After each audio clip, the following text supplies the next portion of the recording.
The mist on the nursery moon was thick enough to hide mountains. It curled and drifted in pale silver sheets, rising from the warm ground like the breath of the world itself. Somewhere within that mist, behind walls of living stone, the most dangerous young in the galaxy were sleeping, the hatchlings of the Zyrith. Every soldier, every smuggler, every pirate knew the name. The Zyrith were nightmares given flesh, 12 feet tall when grown, armored in plates harder than starship, hulls with jaws that could crush steel beams. Yet for all their terrifying strength, they were fiercely protective of their young. No one, not even their own allies, dared approach this place without permission. And then the human walked out of the fog. He came without armor. His spacesuit was patched in a dozen places, the visor scuffed and dull. His boots crunched on the sharp glass-like soil as he moved toward the black gates of the nursery. 2 predator sentinels, each the size of a shuttle, stepped forward, claws digging into the ground. Their eyes burned like molten gold as they lowered their heads, ready to kill in a single heartbeat. But they did. The sentinels froze. The air seemed to stop moving. Then, in a slow, impossible motion, both titans bowed their heads and stepped aside. The human walked between them, untouched, his gaze steady, his movements calm. No one watching through the hidden cameras in orbit could believe what they were seeing. Among the distant stars, in military command rooms and smuggler dens, feeds from the nursery were being watched live. Across the galaxy, warriors who had fought and died trying to reach this moon were staring at the same image, whispering questions they could not answer. Who was this man? How did he walk where no one else could? Inside the gates, the mist grew even thicker. Huge shapes moved within it, the shadowed forms of the predator matriarchs, their heavy tails swaying, their claws scraping the stone. At the center of them stood the oldest and largest, her armor plates dull with age, but her eyes sharp as ever. This was Aretha, High Mother of the Zyroth. She had ruled the nursery for longer than most civilizations had existed. She lowered her head to the human, and the human nodded, no fear, no hesitation. The two stood there for a long moment, silent, as though they spoke in a language no other species could hear. Then Aretha stepped aside and let him pass deeper into the heart of the nursery. The human's name was Captain Daniel Reeve. Few outside Earth's fleets knew it. Fewer still knew why the Zyrith would let him anywhere near their young. The story was old now, more legend than fact, told in whispers around the fires of frontier worlds. It spoke of a battle, a promise, and a debt of blood that could never be repaid. But to those watching today, all they saw was an impossible alliance, and they wanted answers. Reeve walked past incubation chambers built into the living rock, each one glowing faintly from the heat of the eggs inside. The ground shook with the distant movements of the guardians patrolling above. Somewhere far away, a hatchling cried, a strange, keening sound that carried both innocence and the echo of the predator it would grow into. He paused, placing a gloved hand against one of the incubation walls. The warmth passed through the thin material of his suit. His expression softened, but only for a second. Then his visor display flickered, showing a priority alert in angry red letters. He tapped his wrist control, opening a channel. A voice crackled. Through distorted by static, Reeve, this is Orbital Watch. We've got incoming. Warlord Fleet, heavy formation, 30 minutes to contact. They're not here for a visit. Reeve's eyes narrowed. His voice was steady. Copy lock. Down the outer perimeter. No one gets through. Above the nursery, massive gates of reinforced alloy began to grind shut, sealing the moon's interior like a fortress. The predator sentinels growled low and deep, their instincts already tasting the threat on the wind. Aretha stepped forward again, her huge head lowering to meet his gaze. Her voice was a deep rumble, not in words, but in a resonance that could be felt in the bones. Reeve understood. They both did. The last time this moon had been under siege, it had nearly cost them everything. Somewhere in the swirling fog above, the first shadows of the enemy fleet began to cross the stars, and for the first time in years, the nursery moon prepared for war. The warlord fleet's arrival in orbit was like a storm front swallowing the sky. From the surface of the nursery, moon, their ships looked like black clouds blotting out the stars, each one bristling with weapons and hunger. But Captain Daniel Reeve had seen worse. The real battle, the one that forged the strange bond between humanity and the Zyrith, it happened years earlier, on a day the Predators still called the Day of Blood and Fire.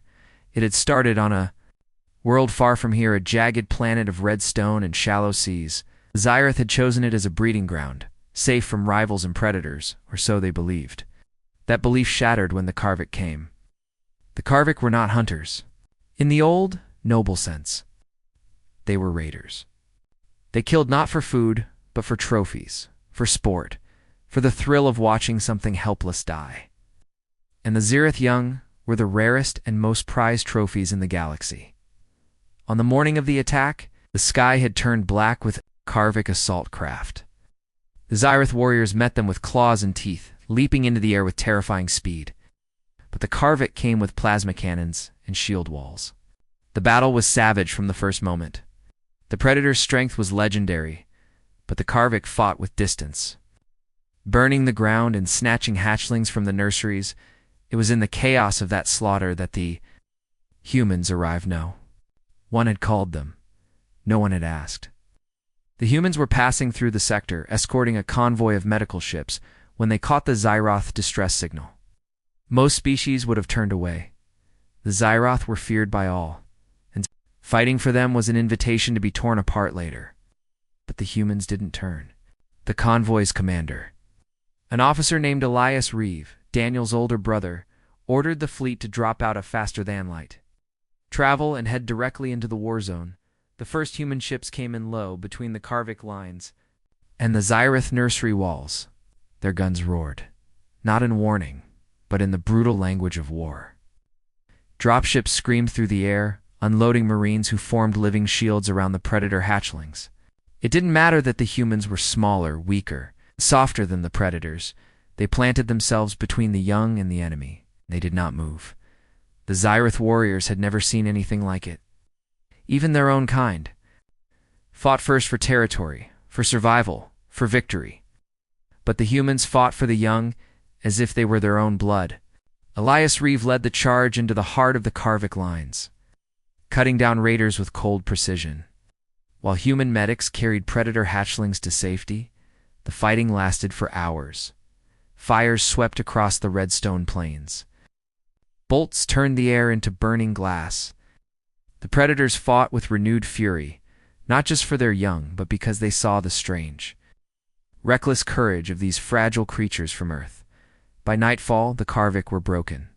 Their ships fled into the dark, leaving their dead behind. The ground was littered with twisted metal and the scent of blood.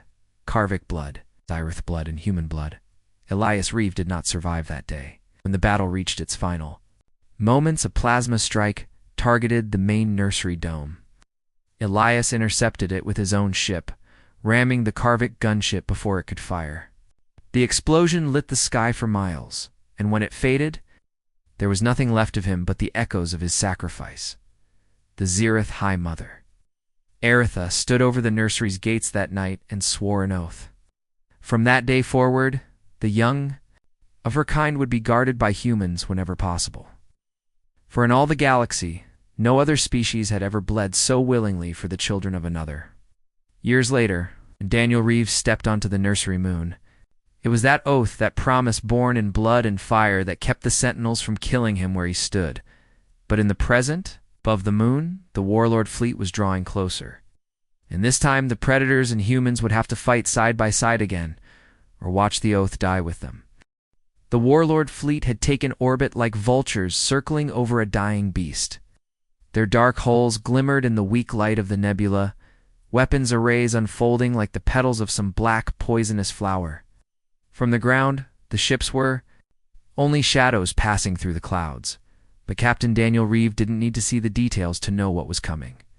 He had seen warlords before, and he knew they would not stop at the gates. Inside the heart of the nursery moon, Erithus, council gathered. The air was warm from the incubation chambers, the heavy scent of stone and life pressing down on everyone in the chamber. The Predator's elders were massive, their armor plates gleaming in the dim bioluminescent light, their tails swaying with agitation. Every few moments, a distant rumble shook the ground as the outer defenses locked into position.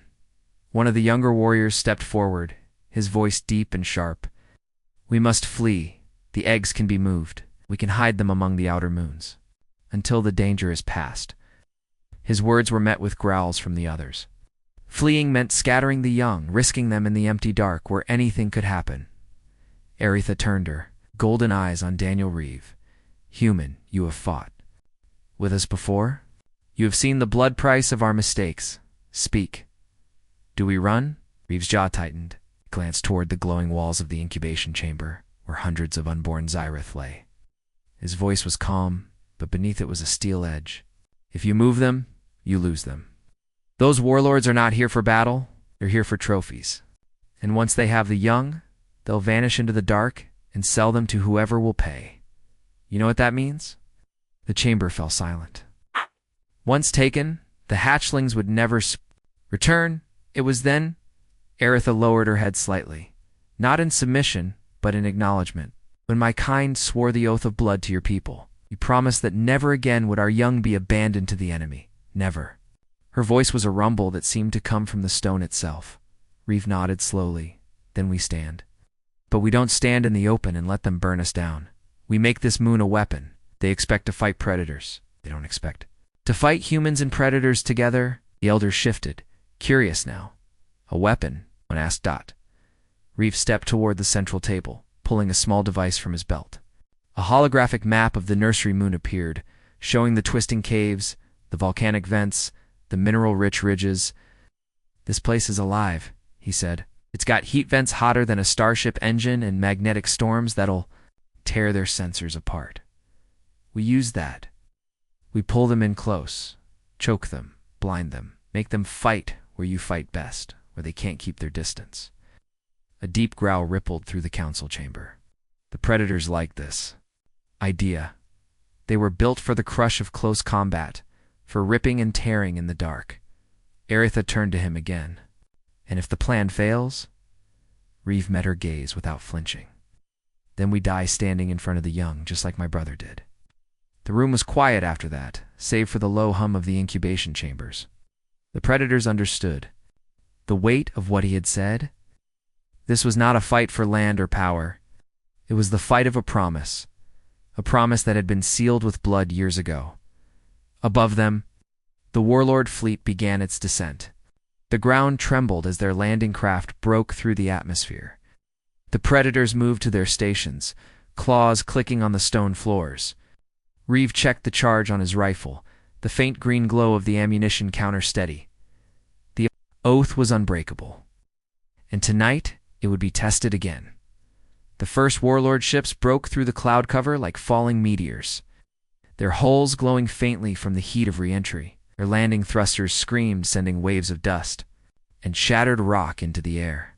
The sound rolled across the nursery moon like distant thunder, a warning of what was coming. From the high ridge, above the outer gates, Captain Daniel Reeve watched their formation tighten. The warlords were methodical. They didn't rush. They landed in a wide perimeter, their craft forming a ring of steel and fire around the nursery's defensive line. Each ship deployed squads of armored warriors, their heavy boots cracking the volcanic crust beneath them. In the heart of the nursery, the predator guardians stirred. Their massive forms moved like shadows through the mist, claws carving deep grooves into the stone as they took up their positions. Aretha's voice rolled through the command channels, a deep rumble that every Xyrith warrior could hear in their chest. "Hold. Wait until they are close enough to smell." Reeve's voice cut through next. "Remember, their strength is in keeping. You, at range. Force them into the vents. Push them toward the storms. Don't give them a clean shot."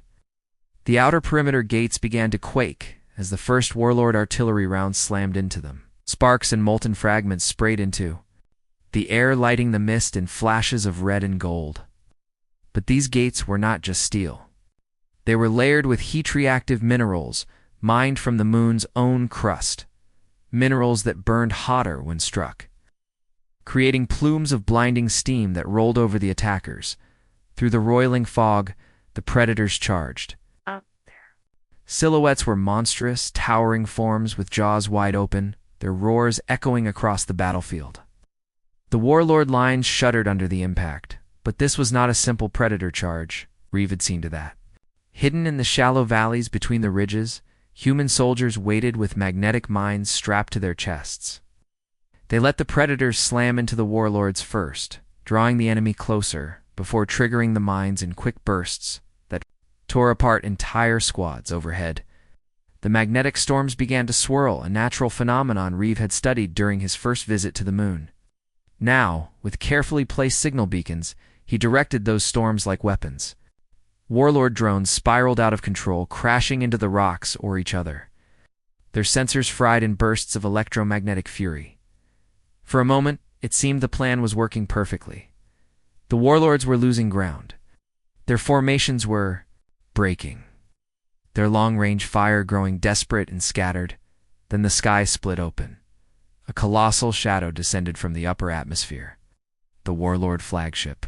Its hull was black as the void, its underside bristling with gun ports and something else, something that made Reeve's stomach tighten. A weapon platform large enough to shatter the nursery moon in minutes. Aerith's voice came again, but it was harder now, edged with something close to worry. They bring a world killer. Reeve didn't hesitate. Pulled the outer defenders back to the secondary ridges. Can't stop that weapon from the ground. A ripple of growls came from the Predator warriors' retreat was not in their nature. Even the Xyrith understood when a fight had to shift to survive. Above, the weapon's activation lights began to glow. Reeve knew they had only minutes. The battle for the gates had just been the opening move. The real fight, the one that would decide whether the oath of blood meant anything at all, was about to begin inside the belly of the enemy ship. The warlord flagship hung over the nursery moon like a blade, waiting to fall. Its shadow swallowed entire valleys, its weapon arrays glowing with the slow, deadly light of a machine preparing to kill a world. From the ground, even the largest of the Predator Guardians looked small beneath it. Captain Daniel Reeves stood in the command hollow, watching the live tactical feed projected above the stone table. The weapon's charge was climbing. Minutes left, maybe less. He didn't speak for several seconds. When he finally did, his voice was low, calm, and dangerous. We're not waiting for them to fire. We're going up there. The Predator. Elders shifted uneasily. To them, boarding a warlord flagship was madness. The warlords were at their strongest in the corridors of their ships, where every bulkhead could become a killing zone. But Aerith's eyes narrowed in a way that told the others there was no choice. We go together, she rumbled. Within moments, the boarding plan came to life. A squad of human marines and the strongest Predator warriors gathered in the landing bay. The Predators were fitted with armored harnesses that allowed them to carry human soldiers on their backs during the zero-gravity breach. Human engineers. Rigged a drop shuttle with a magnetic breaching lance, a spear of superheated alloy designed to punch through hull armor in seconds. The shuttle launched under covering fire from the nursery's ridge cannons, weaving through the storm of plasma, bolts, and missile trails.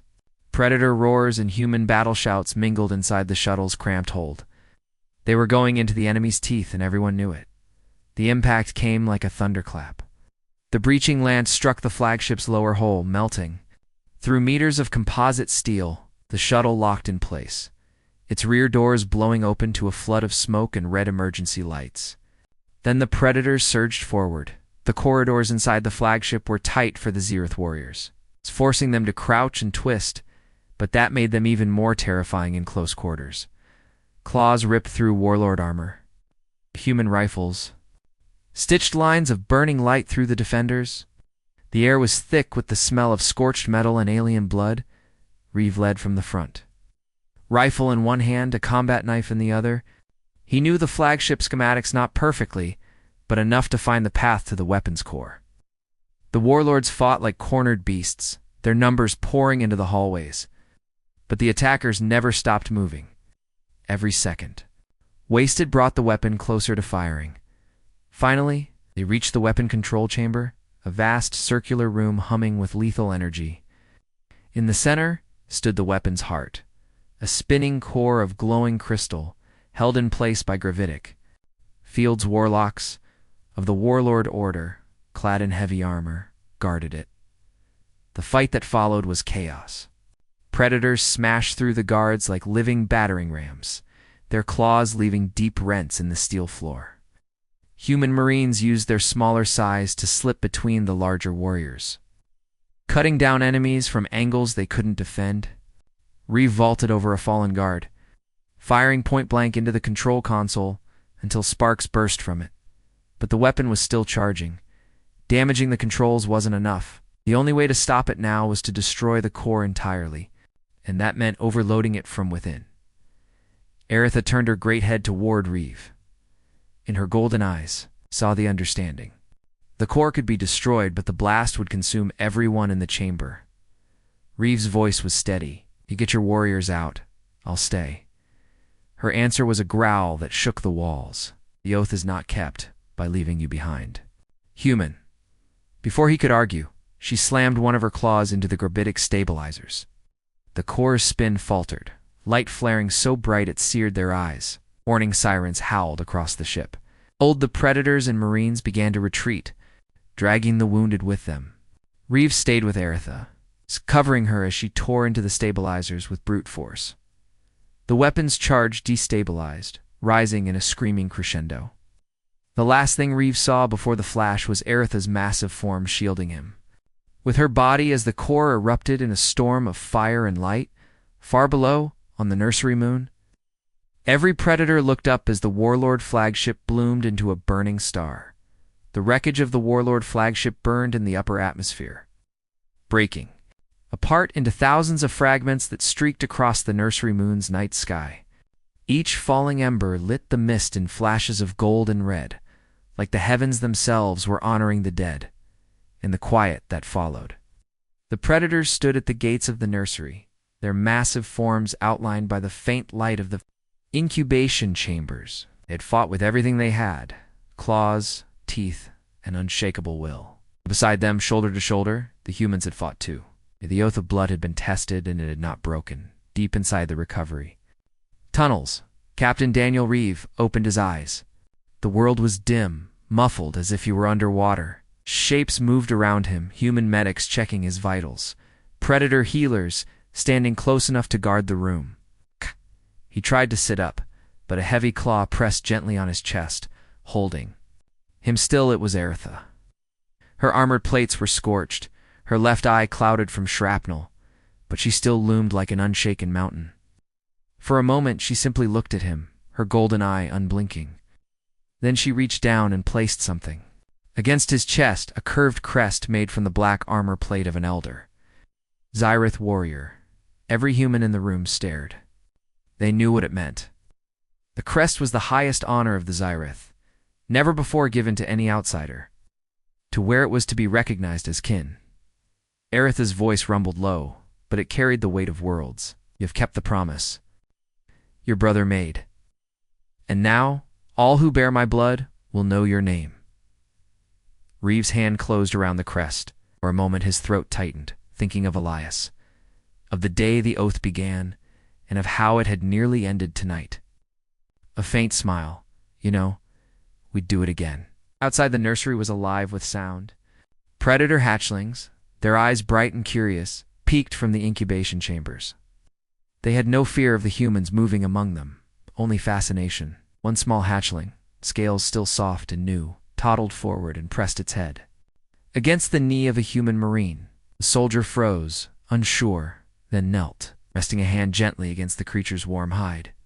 The watching elders did not stop it. In the days that followed, word of the battle spread across the galaxy. Footage from the orbital cameras, showing human soldiers standing unflinching between Predator young and the Warlord guns, played in countless starports. To some, it was madness. To others, it was proof of something older and rarer than power. The willingness to protect those who could not protect themselves, no matter the cost.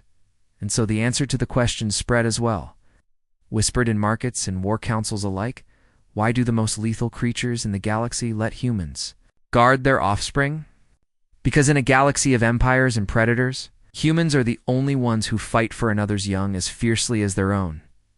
On the nursery moon, under the watch of both humans and Zyreth, the next generation of the most feared predators in existence slept in peace and high above.